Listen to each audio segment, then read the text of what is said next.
I'd like to call forward Barry Schiller, Paul Baudette from the Environmental Council. Go ahead. Thank you, Mr. Chair. My name is Barry Schiller, and I want to be clear, I'm speaking just for myself, but I'm actually a member of that Transportation Advisory Committee that was mentioned before and is actually mentioned in the bill. Responsibility of that committee is to help prepare the state's 4-year transportation improvement program.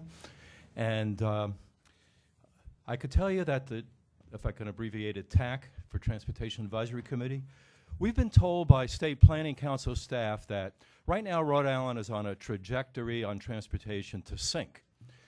We're trying to at least tread water, if not win the race, which is the long-term goal. And why is that we're sinking?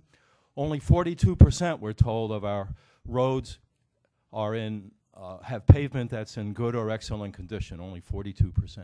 163 deficient bridges we're told about. And yet, we're supposed to put together a fiscally constrained transportation improvement program. I'm not sure you have that, so I'm going to leave this with the committee staff. And I hope you'll look at all the projects that have been screened by planning and by our committee and by the State Planning Council that are in the Transportation Improvement Program, but they're not funded through 2012. They're deferred to the future. These projects include plenty of bridges.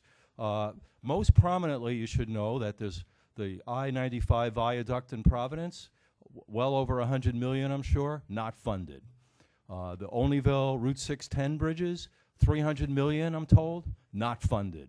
Plus hundreds of, plus over 100 of local bridges. The Transportation Improvement Program also defers our entire bike program construction, except for the part that's working on earmarks right now. So, for example, in the bike program that we'd like to see expanded, we don't have funding for the north end of the Blackstone Path in North Smithfield and Woonsocket. We don't have funding for the south end of it in Pawtucket.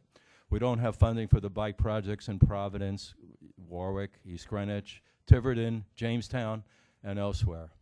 We don't have funding, it's deferred for the future, for all kinds of local projects that cities and towns have asked for.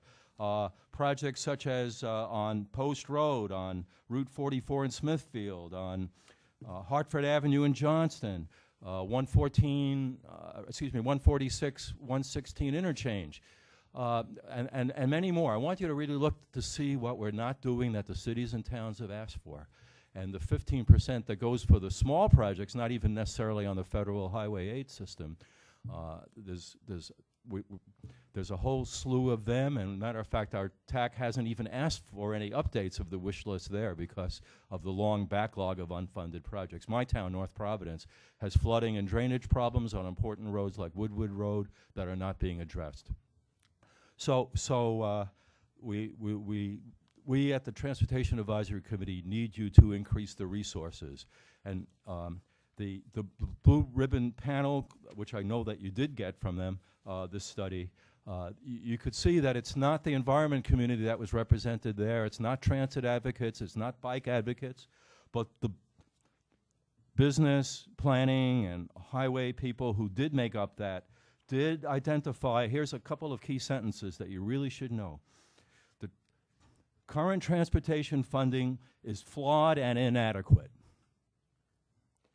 And this is an attempt to start to address that. And also, even though there were no transit or bike or environmental advocates on it, they did call for funding and supporting the state's transit program and preventing service cuts.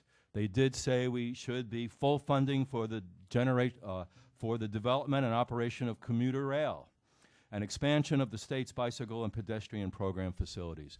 That's what that group said, which I certainly agree with as a public member of the TAC. So thank you. Thank you, Mr. Schiller.